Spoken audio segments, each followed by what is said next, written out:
Hello friends, എല്ലാ കൂട്ടുകാർക്കും നമ്മുടെ ഇന്നത്തെ എപ്പിസോഡിലേക്ക് സ്വാഗതം കേട്ടോ. അങ്ങനെ വിക്രത്തിനെ കൂട്ടിക്കൊണ്ട് പ്രകാശൻ രാഹുൽ താമസിക്കുന്ന ആ വീട്ടിലേക്ക് വന്നിരിക്കുക കേട്ടോ.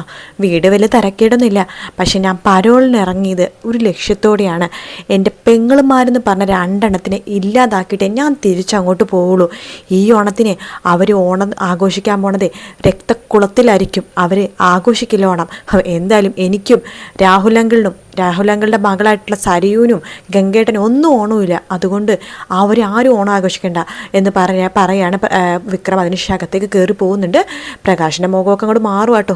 ഞാൻ ജീവനോടിരിക്കുമ്പോൾ എൻ്റെ പെമ്മക്കളെ നീ തൊടില്ലടാ എന്ന് പ്രകാശൻ ഇങ്ങനെ മനസ്സിലിങ്ങനെ വിചാരിക്കുന്നുണ്ട്. നിങ്ങളെന്താ അകത്തേക്ക് വരുന്നില്ലേ എന്ന് വിക്രം ചോദിക്കുകയാണ്. വരുവാ മോനെ വരുവാ എന്ന് പറഞ്ഞിട്ട് പ്രകാശൻ അകത്തേക്ക് പോകുന്നുണ്ട്.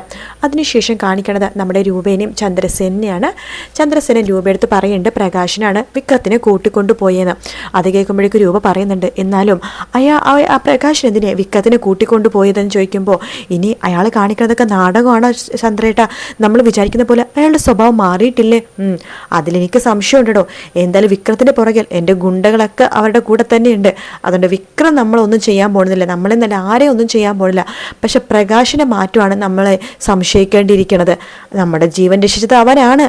അതിൻ്റെ നന്ദിയും കാര്യങ്ങളൊക്കെ എനിക്കും തനിക്കും അവനോടുണ്ട്. പക്ഷെ ഒരു കാര്യം നമ്മൾ അപ്പോഴും മറക്കുന്നുണ്ട്. കാരണം അവന് നമ്മളോട് വലിയ ശത്രുതയൊന്നുമില്ല.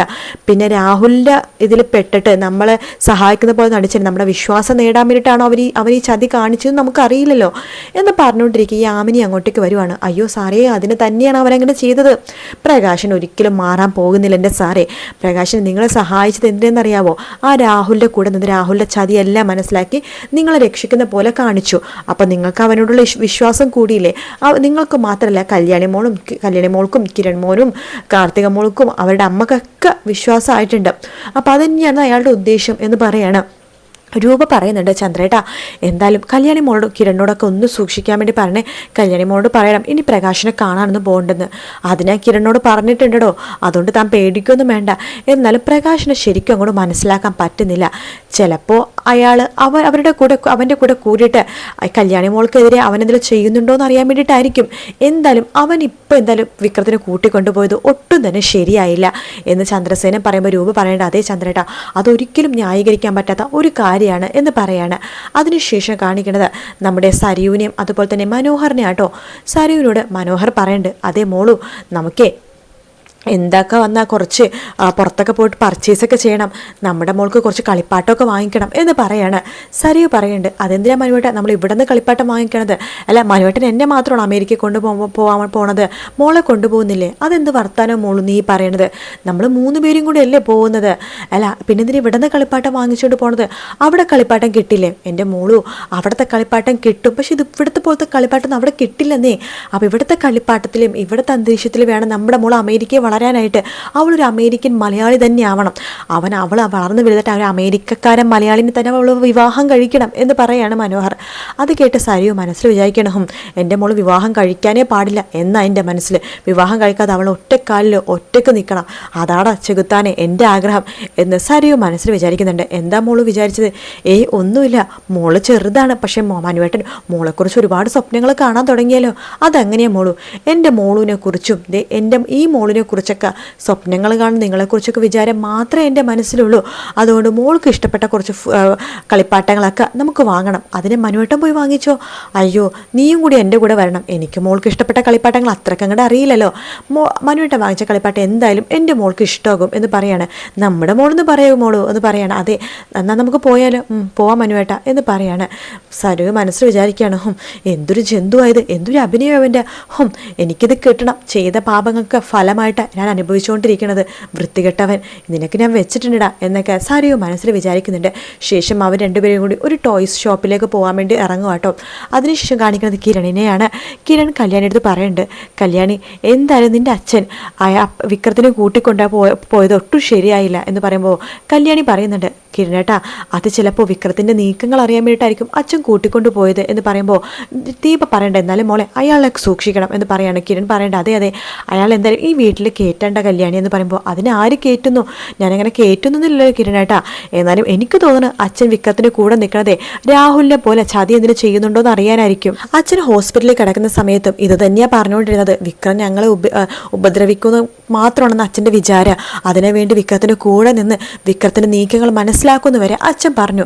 ശരിയായിരിക്കാം, പക്ഷേ എങ്കിലും എനിക്ക് അയാളെ പൂർണ്ണമായിട്ട് ഇപ്പോഴും വിശ്വസിക്കാൻ പറ്റുന്നില്ല കല്യാണി. അതുകൊണ്ട് നമ്മൾക്കാർക്കെങ്കിലും എന്തെങ്കിലും സംഭവിച്ചാൽ നമുക്കത് തീരാ വേദന തന്നെയാണ്. ആ വിഷമം നമുക്ക് ഒരിക്കലും മാറില്ല. അതുകൊണ്ട് നമ്മളുടെ അടുത്ത് എത്രയോ വർഷമായിട്ട് അവർ ശത്രുതയിലാണ് നിന്നിട്ടുണ്ടായിരുന്നത്. അതുകൊണ്ട് അവർ ആ ഒരു ലിമിറ്റിൽ മാത്രം കല്യാണി നീ വെച്ചാൽ മതി. അതത്രയുള്ള കിരണേട്ടാ. പക്ഷെ എനിക്കൊരു കാര്യം ഉറപ്പാണ്, അച്ഛൻ മാറിയിട്ടില്ല. അച്ഛൻ ഇപ്പോഴും പെമ്മക്കൾ വെച്ച ജീവൻ തന്നെയാണ്. വിക്രത്തിന് കൂടെ കൂടിയത് ചിലപ്പോൾ അവനെ തലതല്ലി പൊട്ടിക്കാനായിരിക്കും. ചിലപ്പോൾ നീ പറഞ്ഞാൽ ശരിയായിരിക്കും, വിക്രത്തിനെ ചിലപ്പോൾ മിക്കവാറും കൊല്ലണത് നിന്റെ അച്ഛൻ തന്നെയായിരിക്കും എന്ന് പറയാണ്. അത് കേൾക്കുമ്പോൾ കല്യാണിക്ക് ഒരു സംശയം തോന്നുവാട്ടോ, ഇനി വിക്രത്തിനെങ്ങാനും കൊല്ലോ എന്ന രീതിയിൽ കല്യാണി ഇങ്ങനെ സംശയിക്കുകയാണ്. പിന്നീട് കാണിക്കുന്ന പ്രകാശിനെയാണ്. പ്രകാശം വിക്രത്തിന് ഇഷ്ടപ്പെട്ട ഫുഡും കാര്യങ്ങളൊക്കെ ഉണ്ടാക്കി വിളമ്പി കൊടുക്കുക കേട്ടോ. വിക്രത്തിനോട് ചോദിക്കണ്ടേ, എങ്ങനെയുണ്ടാ നിനക്ക് ഫുഡൊക്കെ ഇഷ്ടമായോ? തരക്കേടില്ല, എന്നാലും അമ്മൂമ്മ ഉണ്ടാക്കണം അത്ര പോരാ. എന്നാലും ജയിലിൽ വെച്ച് നോക്കുമ്പോൾ ഇതൊക്കെ നല്ല ഫുഡ് തന്നെയാണ് എന്ന് പറയാണ്. കുറച്ചുകൂടി കഴിക്കടാ. മതി. അല്ല നിങ്ങൾ എനിക്കെന്താ ഇങ്ങനെ വിളമ്പിയൊക്കെ തരുന്നത്? അല്ല രാഹുലങ്ങൾ പറഞ്ഞിരുന്നു, രാഹുൽ അങ്കിളിനെയും ഇതുപോലെ വിളമ്പി കൊടുത്തിട്ടാണ് നിങ്ങൾ വരുത്തിയിട്ട് രാഹുൽ അങ്കിളിനെ ചതിച്ചതെന്ന്. എടാ ഞാൻ അയാളെ ചതിച്ചിട്ടില്ലടാ, നിന്നിട്ട് ഞാൻ എത്ര പ്രാവശ്യം പറയണം. എടാ മോനെ, എനിക്കിപ്പോഴും മനസ്സിൽ നീ മാത്രമാണടാ എൻ്റെ മകൻ, നീയാണടാ, നിനക്ക് വേണ്ടിയാണ് ഈ അച്ഛൻ ജീവിക്കണത്. എങ്കിലേ ഞാൻ ആ കല്യാണിനെയും കാർത്തികിനെ ഇല്ലാതാക്കുമ്പോഴേ അച്ഛൻ എൻ്റെ കൂടെ തന്നെ ഉണ്ടാവണം, ഇല്ലെങ്കിൽ നിങ്ങൾ ഞാൻ കൊല്ലും എന്ന് പറയാണ്. പ്രകാശൻ ദേഷ്യത്തോടു കൂടി തന്നെ വിക്രത്തെ നോക്കണം. എന്താ നിങ്ങളുടെ മക്കളുടെ കാര്യം പറയുമ്പോൾ നിങ്ങളുടെ മുഖം മാറണത്? എൻ്റെ മുഖം മാറിയിട്ടൊന്നുമില്ലടാ. അതിൽ കാർത്തിക എന്ന് പറഞ്ഞവളെ ഞാൻ വേദന അനുഭവിക്കാതെ ഒറ്റയടിക്കും കൂടെ കൊല്ലും. പക്ഷെ കല്യാണിനെ ഞാൻ ഇഞ്ചിഞ്ചായിട്ട് കൊല്ലും. അവൾ വേദന അറിഞ്ഞ് തന്നെ പെടഞ്ഞു മരിക്കണം എന്ന് പറയാണ്.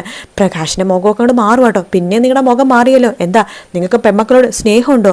അയ്യോ ഇല്ല മോനെ, നീ പറഞ്ഞത് കേട്ടപ്പോൾ ഞാൻ അതിനെക്കുറിച്ചൊന്ന് ആലോചിക്കുകയായിരുന്നു. അങ്ങനെയാണെങ്കിൽ നിങ്ങൾക്ക് കൊള്ളാം എന്നൊക്കെ പറഞ്ഞിട്ട് വിക്രം ഭക്ഷണം വെട്ടി വിഴുങ്ങുകയാണ്. അതിനുശേഷം കാണിക്കണത് നമ്മുടെ സരയുനെയും അതുപോലെ തന്നെ നമ്മുടെ മനോഹറിനെ ആട്ടോ. അവരൊരു കളിപ്പാട്ടക്കടയിൽ പോയിട്ട് ആ കളിപ്പാട്ടക്കടയിലെ സാധനങ്ങളൊക്കെ മനോഹർ ഒരു 2 കവർ നിറച്ച് മേടിക്കുകയാണ്. മോളു ഇത്രയൊക്കെ മതിയോ എൻ്റെ മനുവേട്ട? ഇത് ഒത്തിരി ഉണ്ടല്ലോ, ഇതിൻ്റെയൊക്കെ ആവശ്യം കുഞ്ഞിനുണ്ടോ? ഉണ്ട് മോളു, നമ്മുടെ കുഞ്ഞി ഒരുപാട് കളിപ്പാട്ടങ്ങളൊക്കെ കാണുമ്പോൾ സന്തോഷമാകും, അതിനുവേണ്ടി ഞാൻ ഇത്രയും കളിപ്പാട്ടങ്ങളൊക്കെ വാങ്ങിച്ചത്. എന്തായാലും കൊള്ളാമല്ലേ? കൊള്ളാം, എങ്കിൽ പൈസ കൊടുത്തിട്ട് വാ മനുവേട്ട എന്ന് പറയാണ്. അങ്ങനെ മനു ഗൂഗിൾ പേ ചെയ്യാൻ പോകുമ്പോൾ സരിയോ മനസ്സ് വിചാരിക്കണം, എൻ്റെ കയ്യിൽ 10ൻ്റെ പൈസ ഇല്ല, എല്ലാ പൈസയും അവൻ്റെ അക്കൗണ്ടിലാണ്, എന്നിട്ട് അവൻ പേയ്മെൻറ്റ് ചെയ്യുന്നു എന്നൊക്കെ മനസ്സിലിങ്ങനെ വിചാരിക്കട്ടെ മോളൂ, എന്ന് നമുക്ക് പോയാലോ? പോവാൻ മനുവേട്ട എന്ന് പറയാണ്. അങ്ങനെ മനോഹറും സരിയും കൂടി നേരെ വീട്ടിലേക്ക് പോവാണ്. മനോഹർ കുഞ്ഞിനെ ഓരോരോ കളിപ്പാട്ടം കാണിച്ചു കൊടുക്കാട്ടോ. അത് കാണുമ്പോൾ സരിയുവിന് ദേഷ്യം വരുവാണ്. സരിയു പെട്ടെന്ന് കളിപ്പാട്ടം തട്ടിപ്പറിച്ച് വാങ്ങിക്കുകയാണ്. എന്താ മോള് നീ കാണിച്ചത്? ഞാൻ കുഞ്ഞെ കളിപ്പിക്കുമല്ലേ? അത് മനുവേട്ട മതി, കുഞ്ഞെ പിന്നെ കളിപ്പിക്കാം. എല്ലാ കളിപ്പാട്ടും ഒരുമിച്ച് കാണിച്ചാലേ അവൾക്ക് ആ എക്സൈറ്റ്മെൻറ്റ് പോയില്ലേ, അതുകൊണ്ടാണ്. ശരി ശരി എന്ന് പറഞ്ഞിട്ട് മനോഹർ അവിടെ നിന്ന് പെട്ടെന്ന് സംസാരിച്ചുകൊണ്ടിരിക്കാതെ മനോഹറിൻ്റെ ഫോണിലേക്ക് മരിയയുടെ കോൾ വരും കേട്ടോ. മോള് ഒരു സെക്കൻഡ്, ഒരു ക്ലയൻ്റാണ് എന്ന് പറഞ്ഞിട്ട് അപ്പുറത്തേക്ക് പോകുവാണ്. സരിയു വേഗം കുഞ്ഞിൻ്റെ അടുത്തേക്ക് പോയിട്ട് പറയുന്നുണ്ട്, മോളെ നീ എന്തിനാ അയാളെ കണ്ട് ഇങ്ങനെ സന്തോഷിക്കണത്? അയാൾ നാളെ അല്ലെങ്കിൽ മറ്റന്നാൾ മരിച്ചു പോകും, അമ്മ ജയിലിലാകും, നിൻ്റെ മുത്തശ്ശനും ജയിലിലാണ്, നീ അമ്മൂമ്മയുടെ കൂടെ സുഖമായിട്ട് ജീവിക്കണം കേട്ടോ മോളെ എന്നൊക്കെ പറഞ്ഞ് തലോടിക്കൊണ്ടിരിക്കുകയാണ് കുഞ്ഞിനെ സരിയു. ശേഷം മനോഹറിൻ്റെ അടുത്തേക്ക് പോകുമ്പോൾ മനോഹർ മരിയയുടെ അടുത്ത് സംസാരിച്ചുകൊണ്ടിരിക്കുക കേട്ടോ. മരിയ മനോഹരത്ത് പറയുന്നുണ്ട്, അതെ നാളെ 4 മണിക്കാണ് ഫ്ലൈറ്റ്, നീ 3:30 തന്നെ വീട്ടിൽ നിന്ന് ഇറങ്ങില്ലേ? ഇറങ്ങും മരിയ എന്നൊക്കെ പറയാണ്. എന്ത് പറയണേ മരിയ, ഫോൺ എടുക്കാൻ താമസിച്ചതേ, ഇവിടെ എൻ്റെ അമ്മാവൻ്റെ മക്കളൊക്കെ ഉണ്ട്. എൻ്റെ അച്ഛനെ 5 അനിയത്തിമാരാ, അവരുടെ മക്കളൊക്കെ എല്ലാം പെമ്മക്കളാ, ഓരോരുത്തർക്ക് 2 പെമ്മക്കൾ വെച്ചുണ്ട്. 10 പെറപ്പെണ്ണങ്ങൾ കൂടി എന്നെ വലിച്ചു കീറുക, എന്നെ വേണമെന്ന് പറഞ്ഞിട്ട്. അപ്പോഴാണ് ഞാൻ മരിയയുടെ അടുത്തേക്ക് വന്നത്, മനസ്സിലായോ? എന്തായാലും നിന്നെ കിട്ടാനുള്ള ഭാഗ്യം എനിക്കായിരുന്നല്ലോ എന്ന് മരിയ പറയുന്നുണ്ട്. അതേ മോളൂ, എന്തായാലും ഞാൻ നാളെ 3:30 തന്നെ ഇവിടെ നിന്ന് ഇറങ്ങും എന്ന് പറയാണ്. ശരിയടാ എന്നാൽ ഗുഡ് നൈറ്റ് എന്നൊക്കെ പറഞ്ഞ് മരിയ ഫോം വെക്കാണ്. സരിയു മനസ്സിൽ വിചാരിക്കണം, അതേടാ നീ പോകൂടാ, നീ പരലോകത്തേക്ക് പോകും എന്നൊക്കെ സരിയു മനസ്സിലും വിചാരിക്കുന്നുണ്ട് കേട്ടോ. പിന്നീട് കാണിക്കണ നമ്മുടെ പ്രകാശനെയാണ്. പ്രകാശൻ റൂമിലേക്ക് പോകുമ്പോഴേക്കും വിക്രം നല്ല ഉറക്കമാട്ടോ. വിക്രത്തിനെ കാണുമ്പോൾ പ്രകാശൻ മനസ്സിൽ വിചാരിക്കുകയാണ്, എൻ്റെ അമ്മ എൻ്റെ കാല് തല്ലി ഓടിച്ചപ്പോഴാണ് എൻ്റെ സ്വഭാവം മാറിയത്, അതുപോലെ ഇവൻ്റെ കാല് തല്ലി ഓടിച്ചാൽ ഇവൻ്റെ സ്വഭാവം മാറുമായിരിക്കോ എന്ന് പ്രകാശൻ ഇങ്ങനെ ആലോചിച്ചിരിക്കുന്ന ഭാഗത്തോടെയാണ് ഇന്നത്തെ എപ്പിസോഡ് തീരുന്നത്. വീഡിയോ ഇഷ്ടപ്പെട്ടാൽ ലൈക്ക് ചെയ്യുക, സബ്സ്ക്രൈബ് ചെയ്യുക, കമൻറ്റ് ചെയ്യുക. മറ്റൊരു വീഡിയോ കാണാം. Take care, bye bye.